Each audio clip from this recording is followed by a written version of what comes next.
Hay historias que la iglesia intentó sepultar. Vallo capaz de silencio espeso.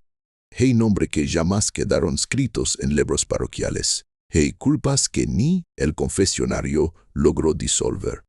En 1763, en una hacienda perdida entre las montañas de la Nueva Granada, un coronel viudo de 62 años compró en el cado de Popayán a una esclava de cabeza rápida. Lo que ocurrió de vos fue tan inquietante que los frailes dominicos evitaron mencionarlo durante generaciones. El coronel Baltasar de Avendaño había enterrado a su esposa 3 años antes. La fiebre amarilla se la llevó en pocos días y, con ella, cualquier gesto de ternura que aún quedaba en la casa. Santa Rita de los Andes se extendía sobre valles interminables donde la caña crecía densa, y 200 esclavos trabajaban vigilados por capataces que llevaban látigos en una mano y crucifijos en la otra. Era un lugar donde la fe y el miedo convivían sin contradicción. La mujer se llamaba Josefa.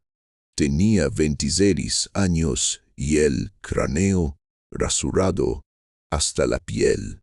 No era un rapado reciente. El cabello comenzaba a asomar como hierba sobre tierra quemada. En aquellos tiempos, una esclava con la cabeza pelada significaba rebeldía o castigo ejemplar. El conde portugués que la odies, un hombre llamado Silveira, advirtió al coronel que había intentado huir 3 veces y que algunos decían que estaba posesida. Baltasar la observó largo rato. Ella no bajó la mirada. No había sumisión en sus ojos, sino algo difícil de nombrar. Una mezcla de desafío y paciencia. «Me la llevo», dijo el coronel, y pagó con monedas que resonaron en el aire polvoriento del cado. El viaje de regreso duró 4 días. Josefa caminó encadenada detrás del caballo, custodiada por hombres armados. No se quejó ni una sola vez. Por las noches dormía sentada contra un árbol, con las cadenas tintineando suavemente. En la tercera jornada, uno de los guardias intentó acercarse con intenciones claras. Baltasar lo detuvo con una orden seca. «Tócala y te corto la mano». El guardia retrocedió sorprendido. El coronel jamás había protegido a una esclava antes. No era deseo lo que lo movía, era algo más oscuro, una obsesión silenciosa. Al llegar a Santa Rita, el sol caía detrás de las montañas y las campanas llamaban al ángelus. Los esclavos se arrodillaron en los campos entre el humo de las coquinas. Ascendía lento. Baltasar condujo a Josefa a la casa grande, no a los barracones, sino a un cuarto pequeño en el ala este. Tenía una venta con barrotes, un catre de madera y un crucifijo en la pared. «Descansa», dijo el coronel antes de cerrar con llave. Josefa se sentó y miró el crucifijo durante horas. Sus labios no se movían, pero algo en su expresión sugería duelo, quizá plegaria o pugnarle reproche. Esa noche, Baltasar cenó solo ante una mesa preparada para muchos. Apenas probó la sopa que le sirvió la anciana Gertrudis, esclava que lo conocía desde niño. Ella se atrevió a preguntar quién era la nueva mujer. «Una más», respondió él sin mirarla. Pero Gertrudis sabía leer silencios. «Ella tiene ojos de quien ya murió una vez», murmuró. Baltasar dejó la cuchara con brusquedad y la envió fuera. Más tarde, el coronel caminó descalzo por los corredores hasta la puerta del cuarto de Josefa. Desde dentro escuchó susurros. No eran palabras claras, sino el ritmo de una conversación. Josefa parecía responder a alguien invisible. El coronel apoyó el oído en la madera, sintió un escalofrío y regresó a su habitación sin dormir. A la mañana siguiente la hizo llamar. Josefa entró con las manos atadas al frente. La luz de la vente iluminaba su cabeza rapada y su vestido tosco. Una pistola descansaba sobre el escritorio. «Siéntate», ordenó él. Ella se arrodilló, pero el coronel insistió en que se sentara como persona. Josefa obedeció, manteniendo la espalda recta. «¿Por qué te raparon?», te preguntó. El agudo silenció unos segundos y luego respondió: «¿Que la raparon por no aceptar el desato que otros le imponían? Intenté huir porque no nací para ser Praveni», dijo con calma. Baltasar sintió una incomodidad nueva. No estaba acostumbrado a que un esclavo hablara así. Durante días la interrogó, tratando de quebrar esa serenidad. Pero Josefa respondía poco y miraba mucho. A veces parece que ya sabe lo que él iba a decir antes de que lo dijera. El rumor comenzó a correr por la hacienda. Decían que la nueva esclava hablaba sola en las noches y que el coronel la visitaba sin tocarla. Decían que la casa grande se había vuelto más silenciosa desde su llegada. Baltasar empezó a pasar horas observándola desde la puerta entreabierta. No había lujuria en su mirada, sino una curiosidad casi febril. Algo en la presencia de Josefa lo confrontaba con un vacío que no quería reconocer. Una madrugada volvió a escucharla susurrar. Esta vez entendió una frase clara: «Nadie es dueño de nadie». Esa sentencia se clavó en su mente como espina. El hombre que gobernaba 200 cuerpos comenzó a cuestionar, en secreto, el suyo prote. No lo admitió jamás, pero desde la llegada de la esclava rápida, su certeza se resquebrajó, y en una tierra donde el poder era ley y la fe justificaba cadenas, esa grita era más peligrosa que cualquier intento de fuga. Lo que Rodopus no fue escándalo público ni un castigo ejemplar, sino algo más profundo, un cambio silencioso que alteró el equilibrio de Santa Rita. Porque a veces el verdadero desafío no es escapar con los pies, sino resistir con la mirada. Josefa, con la cabeza rapada y la espalda recta, estaba resistiendo. Finalmente habló. «Intenté escapar 3 veces». Baltasar entrelazó los dedos sobre el escritorio. «3 veces», repitió. «¿Por qué insistías si sabías que te atraparían?» Josefa dejó escapar una sonrisa sin alegría. Una mueca cargada de algo que parecía locura contenida. «Porque hay cosas por las que ser atrapada, coronel». Esa respuesta se le clavó a Baltasar en el pecho como un alfiler invisible. «¿A dónde querías ir?» «A ninguna parte. Solo quería no estar donde estaba». «¿Y dónde estabas?» Los ojos de Josefa se oscurecieron. «En el infierno», dijo en voz baja, «igual que usted ahora». El silencio se volvió espeso. «Hacía años que nadie le hablaba así. ¿Sabes leer?» «Sí». «¿Quién te enseñó?» «Una monja antes de que me vendieran». «¿Por qué te vendieron?» Josefa tensó la mandíbula. «Porque matar a un hombre». El coronel no parpadeó. «¿A quién?» «Al hincho del amo». «¿Cómo?» «Con un cuchillo mientras dormía». ¿Por qué?» «Porque se lo merecía y porque Dios no iba a hacerlo». Baltasar sintió un estremecimiento que le recordó la guerra. Debería haber ordenado castigo inmediato, pero no lo hizo. «Vas a trabajar en la casa», decidió. «No te acerques a los demás. Y si intentas huir, no te raparé, te cortaré los pies, ¿entiendes?» «Entiendo». Antes de salir, ella se detuvo. «Usted también mató a alguien que no debía, ¿verdad?» La puerta se cerró y el coronel quedó solo con el eco de esa frase. 15 años atrás, en una emboscada mal calculada, había dado una orden equivocada. Entre los muertos estaba su hermano Mateo. Nadie supo la verdad, pero él sí, y ahora aquella esclava parecía haber leído el secreto en su mirada. Durante los días castenda, Josefa trabajó en silencio. Varios corredores, lavó ropa, ayudó en la cocina, era eficiente y calada, pero su presencia inquietaba. Los otros esclavos evitaban cruzar su sombra. Gertrudis la vigilaba, aunque pronto reconoció su disciplina.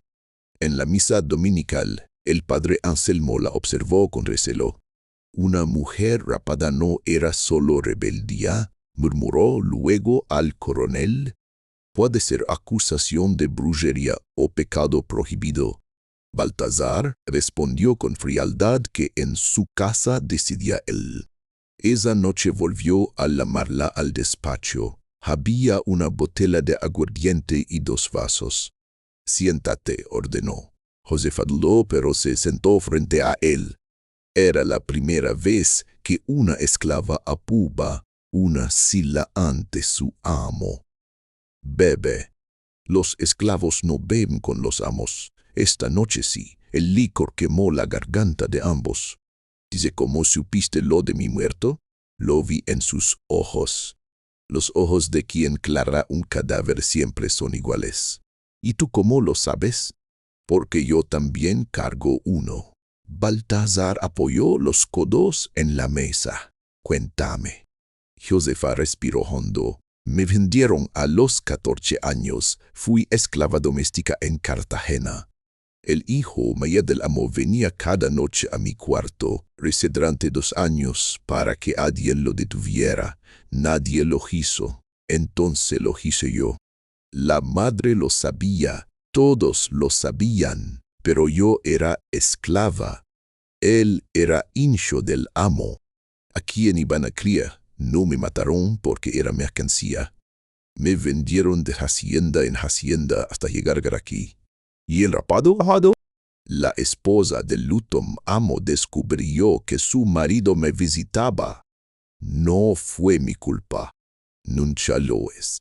Me culpó a mí. Me rapó con tijeras de esquilar mientras repería que era castigo de Dios. Baltasar escuchaba sin interrumpir. Algo se movía dentro de él, una mezcla de culpa y reconocimiento. Aquella mujer no estaba poseída por demonios, sino por memoria, y esa memoria era espejo. Los rumores crecieron en Santa Rita. Decían que la esclava hablaba con sombras y que el coronel la visitaba de noche. Pero lo que nadie entendía era que entre ambos se está formando un pacto silencioso, no de deseo sino de verdad. 2 personas marcadas por sangre que el mundo justificaba o ignoraba. Baltasar comenzó a pasar menos tiempo supervisando Campot y más horas encerrado en su despacho. Pensaba en Mateo, en la orden maldada, en la diferencia entre matar en guerra y matar por abuso. Josefa, mientras tanto, seguía trabajando con la cabeza erguida. No pedía compasión. No buscaba redención, solo respiraba. Y en esa respiración había algo que perturbaba más que cualquier intento de fuga, porque el verdadero desafío no era su fuerza física, sino su capacidad de mirar al coronel como igual en culpa. En una hacienda donde el poder era absoluto y la fe justificaba cadenas, esa igualdad invisible era peligrosa. Y Baltasar comenzó a preguntarse si la desgracia que el capellán temía no era brujerías. Capellán temía no era brujería, sino conciencia. Una conciencia que, como fuego lento, podía consumir todo lo que él creía sólido. ¿Y de allí que hiciste después? Preguntó Baltasar con voz más baja de lo habitual. Nada, respondió Josefa sin apartar la mirada. ¿Qué podía hacer? Soy esclava. Somos menos que animales. Somos cosas que hablan y sangran, pero cosas al fin. El silencio cayó como una losa. En el pecho del coronel se instaló algo que no sentía desde hacía años. Vergüenza. ¿Y por qué me cuentas esto? Insistió. Porque usted preguntó y porque reconozco a alguien que también está podrido por dentro. Usted carga su muerto, yo cargo el mío. Tal vez por eso me compró, para no estar solo en su infierno. Baltasar no respondió. Las semascasendas se volvieron extrañas en Santa Rita. Cada noche llamaba a Josefa a su despacho. No la tocaba, no la trataba como Prapudi. Solo hablaban. Él le contó sobre la guerra, sobre la emboscada mal calculada que terminó con la vida de su hermano Mateo, sobre el peso de un Paptevia construido sobre violencia y silencios. Josefa habló de su vida encadenada, de los hombres que la usaron y de las mujeres que la odiaron por ser cristiana. Aquellas conversaciones eran confesiones cruzadas, un intercambio de culpas. Una noche él preguntó si una vez había amado. Josefa pensó largo rato antes de responder. Una vez, dijo, un esclavo llamado Samuel. Cantaba mientras trabajaba y tenía voz de mar. Cuando el amo supo que nos queríamos, lo vendió al día siguiente. Desde entonces entendí que el amor es un lujo para los libres. Los esclavos solo sobrevivimos. Baltasar bajó la mirada. Yo tampoco amé a mi esposa, confesó. Fue un matrimonio de conveniencia. Cuando murió sentí alivio. ¿Qué clase de hombre siente alivio ante la muerte de su mujer? Y uno honesto, respondió Josefa. La franqueza lo sorprendió. Hacía años que nadie lo llamaba honesto. Los rumores comenzaron a circular. Decían que el coronel había perdido el juicio, que pasaba las noches encerrado con la esclava rapada. Gertrudis le advirtió que la gente hablaba de embrullo. «Que hablen», respondió él. Pero el padre Anselmo irrumpió un día en el yacht despacho acusándolo de escándalo y pecado. Baltasar lo hinchó con frialdad y le recordó que su casa no era asunto del capellán. Esa noche, cuando Josefa llegó, él bebía más de lo normal. «El padre cree que te tengo aquí para usarme de ti», murmuró. «¿Y no es así?», yo preguntó ella con una media sonrisa. «No». «Entonces, ¿por qué?». Baltasar guardó silencio hasta que la verdad brotó. «Porque eres la uña que no me teme, la uña que me mira sin títere ni uniforme. Un asesino, un cobarde que enterró la verdad bajo su rango». Josefa se levantó y puso una mano en su hombro. El gesto fue simple, pero el coronel se quebró. Lloró en silencio mientras ella sostenía su peso. Cuando recuperó la calma, Josefa dijo que lo peor no era ser esclava, sino ser libre y vivir encadenado a mentiras. «Mis cadenas son de hierro, las suyas de culpa». Esas palabras lo persiguieron durante días. La relación entre ambos se volvió más profunda y desconcertante para todos en la hacienda. No era romance ni deseo, era una alianza tejida con confesiones. Baltasar ordenó que le quitaran las cadenas a Josefa. Le permitió caminar por la casa grande, vestir mejor y acceder a su biblioteca. Gertrudis la encontró una tarde leyendo latín. «Esa mujer es peligrosa», advirtió. «Ninguna esclava debería leer teología». «Josefa no es como las semias», respondió el coronel. «Precisamente por eso da miedo», replicó la anciana. Pero el miedo no lo detuvo. Josefa se convirtió en su confesor y juez silencioso. En un mundo construido sobre jerarquías, ella era la uña que lo obligaba a mirarse sin excusas. Una noche, mientras la lluvia golpeaba los venteles, Josefa preguntó qué haría si ella desapareciera. «Los esclavos desaparecen todo el tiempo», dijo. «Nos venden, nos olvidan, nos matan. ¿Me buscaría? Sí, respondió él sin dudar. ¿Por qué? Porque eres lo único real que tengo. Gosfa sonrió con tristeza. No soy real, coronel. No tengo nombre en los rogos ni futuro proñe. Soy un fantasma que camina. Baltasar sintió que esa afirmación era más cierta de lo que quería admitir. Ella existía en un limbo legal y moral, tolerada mientras fuera Tulti. Comprendió que cualquier cambio que él hiciera tendría consecuencias. Los capataces observan con sonrecelo. El padre Anselmo murmuraba amenazas de excomunión.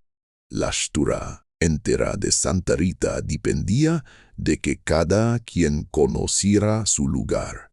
Y Josefa ya no ocupaba el suyo. El coronel comenzó a cuestionar decisiones antiguas, los castigos, los látigos, las jornadas interminables bajo el sol. Sin anunciarlo, suavizó con órdenes, redujo azotes, permitió descansos más largos. No era una revolución, pero era una grieta.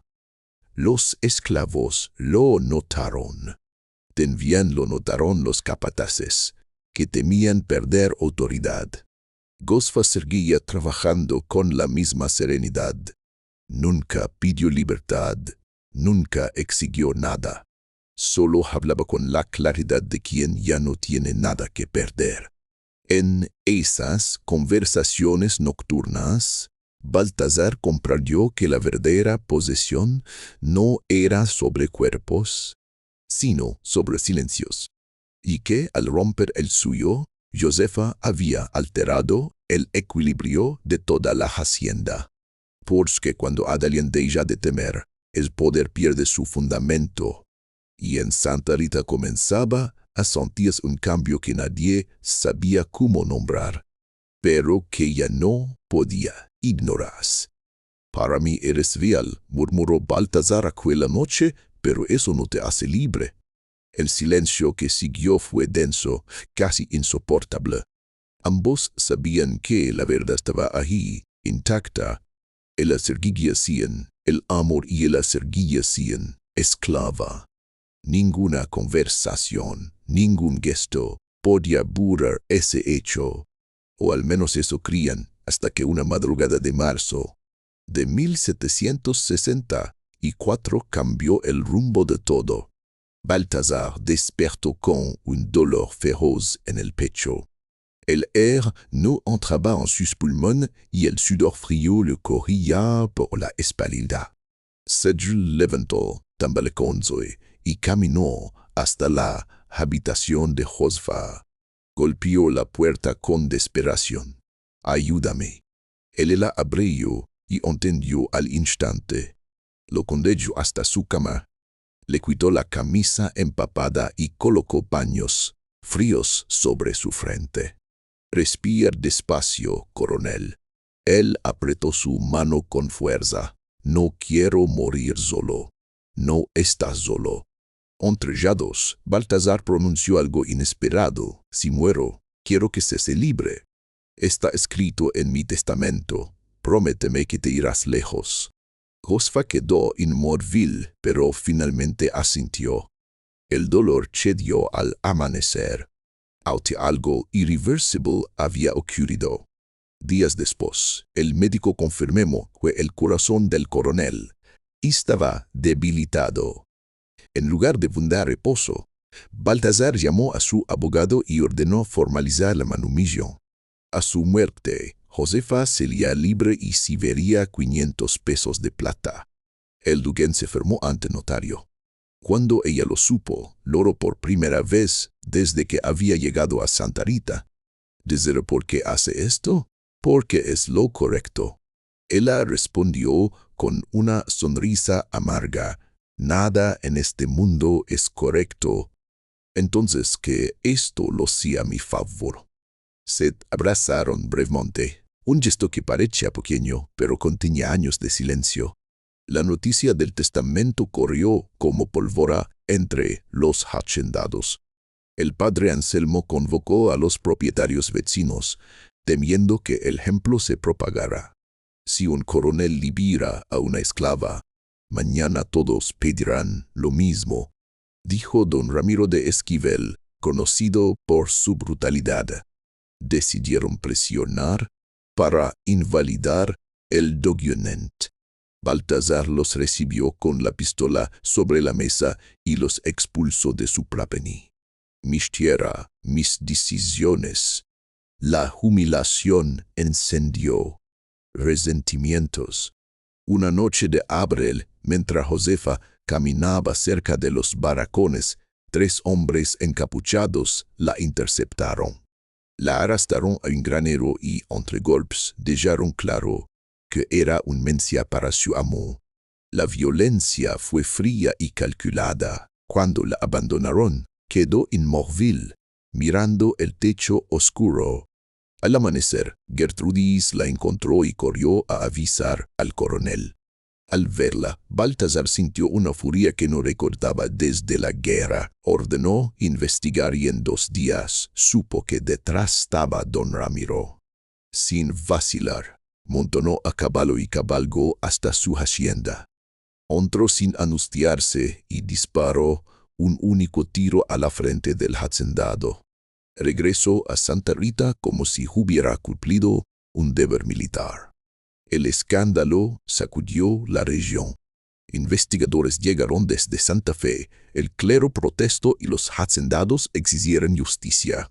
Sin embargo, Baltasar era un héroe de guerra con nociones poderosas. El caso se archivó como asunto de honor. Nadie mencionó a Josefa. Una esclava violentada no era noticia, un coronel matando a otro sí lo era. Goz tardóse más en sanar el cuerpo, pero algo en su interior se apagó. Dejó de hablar, de comer, de mirar. Caminaba por la casa como una sombra. Baltasar intentó consolarla, pero ella lo observaba con ojos vacíos. Una noche la encontró sentada en el suelo con un cuchillo en la mano y la muñeca sangrando. Le arrebató el arma y vendó la herida con su prisional camisa. ¿Por qué?, suplicó él. Porque no quiero vivir en un mundo que no tiene lugar para mí, respondió con voz apagada. Porque Dios se olvidó de mí hace tiempo. El coronel la abrazó y, por primera vez en su vida, pidió que no lo dejara solo en ese infierno. Josefa no respondió, pero tampoco intentó quitarse la vida de nuevo. Los meses siguientes formó una agonía lenta. El corazón de Baltasar se debilitaba mientras la voluntad de Josefa parecía disolverse. La hacienda seguía fusionando, los campos de caña crecían. Las campanas llamaban a misa, pero en la casa grande el silencio era espeso. Los esclavos observaban en silencio aquel vínculo imposible entre amo y cautiva, un lazo nacido de culpa y resistencia. Baltasar comprendió que la libertad escrita en un papel no podía borrar las cadenas invisibles que ambos cargaban. Josefa, aun sabiendo que un día se le la libre, parecía incapaz de imaginar un futuro más allá de aquellas montañas. En Santa Rita, la historia ya no era solo de poder y dominio, sino de conciencia y consecuencias. Porque a veces la verdadera prisión no es la que se ve, sino la que se instala en el corazón. Baltasar envejeció 10 años en pocas semanas. El médico fue claro, el corazón está fallando, y le quedaban meses. Tradice más. Josefa se convirtió en su enfermera silenciosa. Le cambiaba las sábanas empapadas de sudor. Le acercaba las medicinas y vigilaba su respiración durante la noche. Ya no hablaban mucho. Todo lo que debía decirse había sido dicho. Una madrugada de junio de 1764. El dolor volvió con furia. Baltasar supo que esta vez no habría tregua. Llamó a Josefa con un giro de voz. Estoy aquí, respondió ella. Perdóname, dijo él. ¿Por qué? ¿Qué? Por por traerte, por no haberte protegido, por usar tu dolor para aliviar el mío. Josefa se sentó a su lado. No me des perdón. Ambos fuimos prisioneros, solo que tú tardaste más en entenderlo. Él sonrió débilmente. Cuando mueras serás libre, sí. ¿A dónde irás? No lo sé. ¿Serás feliz? No, pero seré libre. ¿Eso es suficiente? Susurró y murió. La noticia recorrió la región. El funeral fue solemne. Hacendados, militares y frailes hablaron del honor del coronel. Nadie mencionó a la mujer que lo acompañó en sus últimos meses. Tras el entierro, el abogado leyó el testamento. Los sobrinos protestaron al saber que una esclava heredaba libertad y dinero. El documento era legal. Josefa recibió 500 pesos y su carta de manumisión. Se convirtió en la primera mujer liberada en décadas en aquella comarca. Pero la libertad no trajo paz. Los hacendados la miraban con oro y los esclavos con desconcierto. No era Yaplaputz, pero tampoco pertenecía a ningún lugar. Decidió marcharse. Empacó lo poco que tenía y emprendió el camino hacia Popayán. No llegó. A mitad del trayecto fue interceptada por hombres encapuchados. Eran los mismos que la habían agredido meses antes. Mira quién se quiere libre, dijeron. Josefa no corroyó ni suplicó. Hagan lo que quieran, ya nada me importa. No la tocaron. La arrastraron hasta un acantilado sobre el río Cauca. Si tú eres libre, todos querrán serlo, y eso no puede pasar. La empujaron. El viento golpeó su rostro. Durante un instante sintió una calma inesperada. Luego el agua cerró el círculo. Su cuerpo nunca padeció. Dijeron que se había ahogado al intentar huir.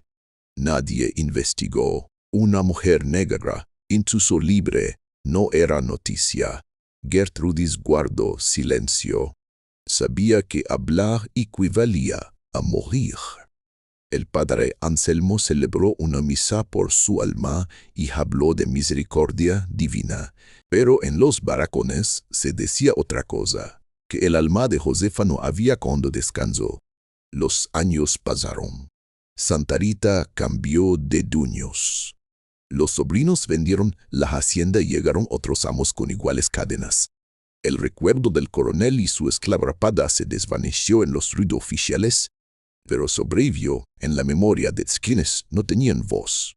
Antes de morir, Gertrudis contó la historia a su nieta Remedios. Remedios la transmitió a sus hijos. La historia viajó en canciones de lavanderas junto al río, en advertencias de madres a Hijaz, en susurros nocturnos que hablaban de mujeres que alzaban la cabeza y pagaban el plest. Décadas más tarde, un sacerdote curioso encontró en los chivos parroquiales una anotación amarillenta. En el año de gracia de 1764, falleció el coronel Baltasar de Avendaño. Manumitió a la esclava Josefa, de origen desconocido. Desapareció 3 días después. Se presume ahogada en el Cauca. Que Dios tenga misericordia de su alma. Debajo, alguien añadió en letra temblorosa, Dios nunca la tuvo. Hoy, cuando viajas al valle del Cauca, las ruinas de Santa Rita apenas se distinguen entre maleza. Los campesinos evitan pasar por allí de noche. Dicen que en noches sin luna se oyen pasos descalzos. Y el roche de una cabeza rapada contra los corredores vacíos. Algunos juran que una mujer patres entre sombras y formula una pregunta que no admite respuesta. ¿Es porque Dios me abandonó? ¿Quién la escucha? Dicen no vaya a dormir tranquilo. Tal vez sí leyenda, tal vez sí memoria. Pero en España, en Reino Unido, en Estados Unidos, o en Canadá, donde las cicatrices de la esclavitud aún se debaten en libros y debates. Esta historia resuena como recordatorio incómodo. La libertad escrita en un papel no borra siglos de dominio. Un testamento puede romper cadenas legales, pero no siempre rompe la estructura que la sostiene. Baltasar creyó que al otorgar libertad redimiría su culpa. Josefa entendió que la redención no depende solo de un gesto, sino de un mundo dispuesto a aceptar esa libertad. Y ese mundo no existía para ella. Esta historia no ostenta moral ya fácil. Solo plantea preguntas que siguen vigentes. ¿Puede un amo reparar el daño que halló a criar? ¿Y es verdadera la libertad cuando el entorno la niega? Las voces de mujeres como Josefa no figuran en manuales oficiales, pero tienen la memoria de un continente. Si esta historia te hizo pensar, compártela. Suscríbete y ayuda a que estas memorias no queden enterradas bajo silencio. Recordar es el primer paso para que la libertad sea algo más que una palabra escrita en un documento.